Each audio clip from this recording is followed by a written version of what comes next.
So now I have the pleasure of announcing our very own Susan O'Shaughnessy.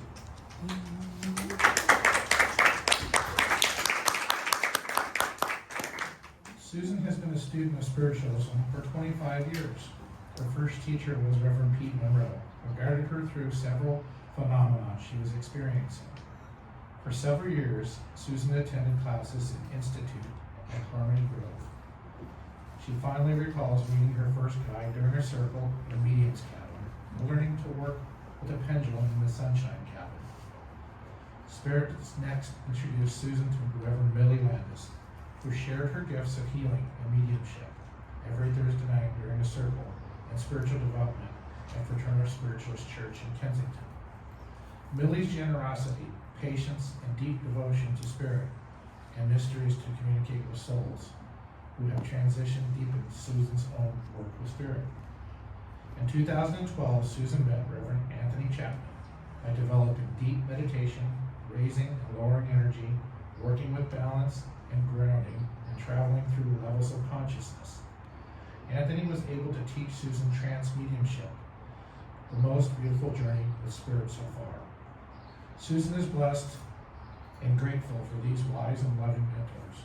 When Susan isn't traveling the heavens, she works as an administrator at an assisted living and her degree in gerontology. Let's give a warm welcome to Susan O'Shaughnessy.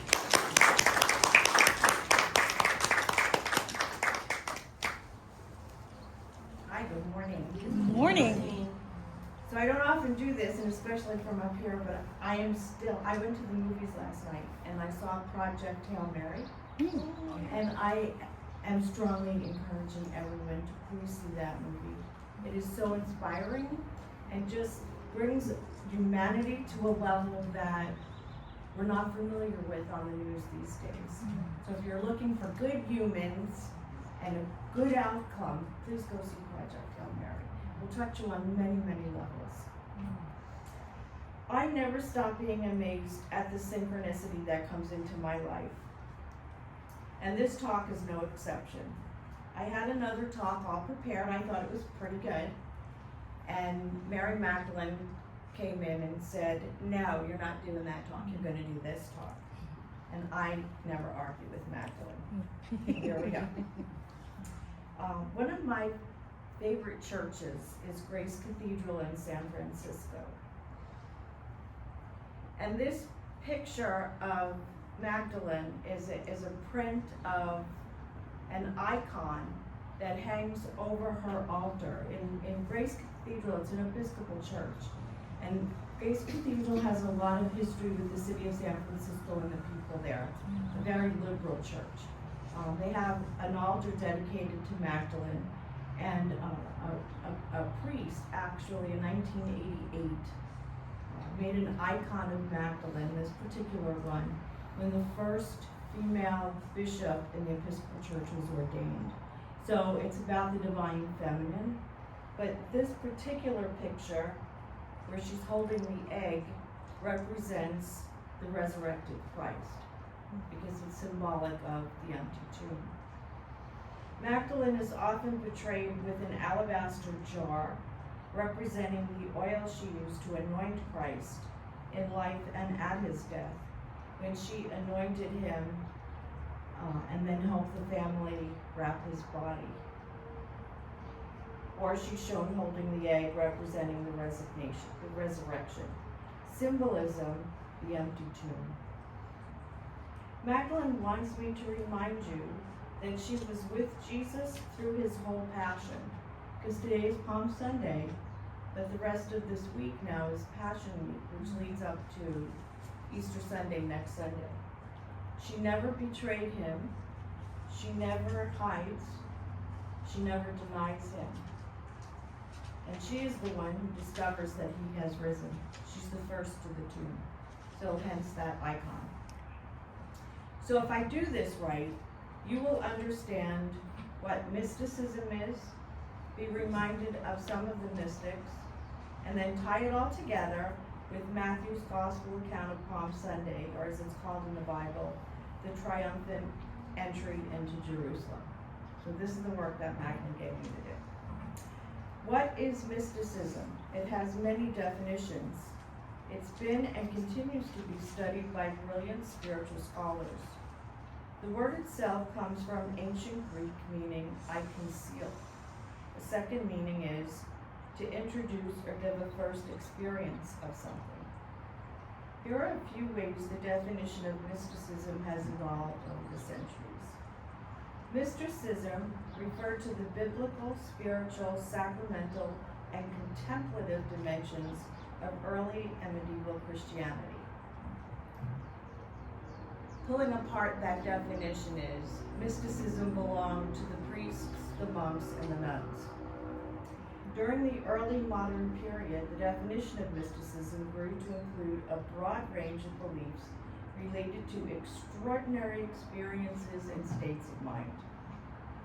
Popularly, mysticism refers to an ecstatic experience of becoming one with God, the absolute, or all that exists.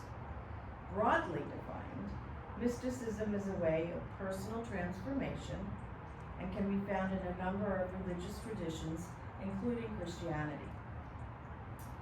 Sufism is the mystical branch of Islam. Kabbalah is the mystical branch of Judaism. Buddhism, Hinduism, shamanism all believe in mysticism. All believe that through quieting the mind, we can truly know and have a deepening relationship with God or Source, and we are all one. How do we obtain this intuitive insight or enlightenment, unity with God? By closing your eyes, not speaking, trance, meditation, contemplation, or being in an ecstatic state as the whirling dervish, we prepare for this oneness. It is described as a kind of altered state of consciousness, where a problem is solved or an answer revealed. The ego of false self is removed. The goal for some is human transformation, finding a higher self. Who are some of the more well-known mystics? Let's go to the 1500s. We have Teresa of Avila. She established the Carmelite nuns. She was devoted to the poor, and she used quiet prayer and contemplation to achieve this very state of unity with God. In the 1200s, there was Meister Eckhart, who taught theology in Dominican schools and is considered a mystic because he believed we needed to make the mind quiet to be receptive to the presence of God. He believed God was in all creatures and matter. Yogananda, founder of the Self-Realization Fellowship, looked for cooperation and harmony among all races and religions. Then there's Carl Jung, Rasputin, St. Francis of Assisi, Khalil Gibran, Rumi. They're all identified as mystics. Hadric of Antwerp, 13th century Belgium, is a mystic. Her letters offer insights into her spiritual experience, while her visions describe her encounters with the divine. Then there's Padre Pio and Father Thomas Merton. Many believe, as do I, that Jesus was a mystic. He taught we were all one, and his constant message that he wanted us to know his Father, even asking for his Father's forgiveness as he was dying. Father, forgive them, they know not what they do, reminds us most clearly of a mystic's beliefs. About 20 years ago, I had the profound experience of spending a retreat weekend with Father Thomas Keating in beautiful Monterey. He was 75 years old at the time when I met him, had written several books, and had a large following. He was a Catholic Trappist priest who lived a monastic life and was one of the primary developers of centering prayer, or a contemporary method of contemplative prayer, as a technique to connect with the divine. Woohoo! A real-life mystic teaching and inspiring people, and he was Catholic. In the 60s and 70s, Father Keating was distraught that Westerners, or especially Americans, were having to turn to Eastern cultures and religions to learn meditation, when priests, monks, and nuns had been doing it for centuries. So, in spite of the pushback from Rome, Father Keating and several other of the Trappist monks and priests put together contemplative outreach and made it their purpose to teach specifically Americans how to meditate, similar to transcendental meditation.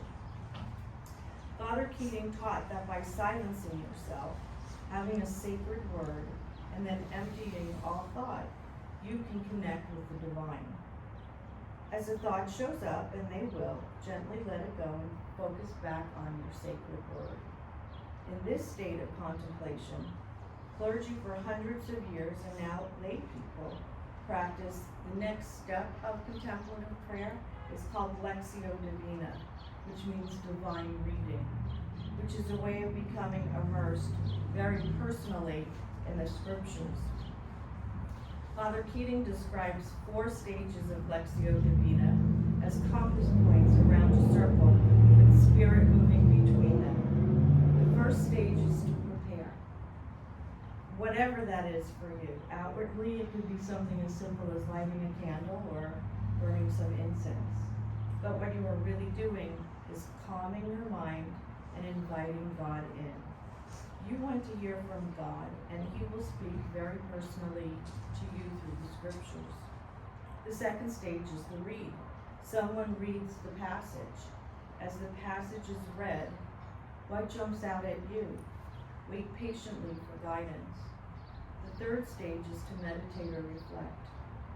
On just a few words, what stood out? What is God saying to you in the scripture passage? The fourth stage is to respond. Now you talk back to God. Then we rest. We just sit, not praying or meditating. This is when God works. Lectio Divina helps us hear from God personally through scripture, guided by spirit, and deepens our relationship with Him. So again, here comes the synchronicity. Today is Palm Sunday. I'm going to read Matthew 21, which is the entry into Jerusalem. Thank you, Reverend Bree, for the palm hearts, the crosses. A reminder of what event is actually happening. Because what I want you to do is try to do Lectio Divina for the first time. As I read this scripture, think about what words particularly jump out at you. What is God saying to you? This marks the beginning of Holy Week. After his triumphant entry into Jerusalem, Christ will have Passover dinner with his disciples. He will be betrayed, scorned, whipped, and crucified within days of this magnificent entrance into Jerusalem. You may wish to compare Jesus' entry on Palm Sunday to his crucifixion walk, or you may wish to compare the two crowds' reactions. In 5 days, how things change. To which crowd do you belong? Are you a Hosanna person or a crucifying person? Are you as devoted to him as Magdalene? Prepare yourself. I will read, then you will reflect on a few words or the scene. What words touch you? What is God saying to you? What do you want to say to God? Matthew 21, 1-11. As they approached Jerusalem and came to Bethphage on the Mount of Olives, Jesus sent 2 disciples, saying to them, "Go to the village ahead of you, and at once you will find a donkey tied there, with her colt by her. Untie them and bring them to me. If anyone says anything to you, say that the Lord needs them, and he will send them right away." This took place to fulfill what was spoken through the prophets in the Old Testament. "Say to daughter Zion, see, your king comes to you, gentle and riding on a donkey and on a colt, the foal of a donkey." The disciples went and did as Jesus had instructed them. They brought the donkey and the colt and placed their cloaks on them for Jesus to sit on. A very large crowd spread their cloaks on the road, while others cut branches from the trees and spread them on the road. The crowds that went ahead of him and those that followed shouted, "Hosanna to the Son of David! Blessed is he who comes in the name of the Lord! Hosanna in the highest heaven!" When Jesus entered Jerusalem, the whole city was stirred and asked, "Who is this?" The crowds answered, "This is Jesus, the prophet, from Nazareth in Galilee." Now rest. Meditate. What word stood out to you personally? What is God saying to you? What do you want to say to God? Word of the Lord.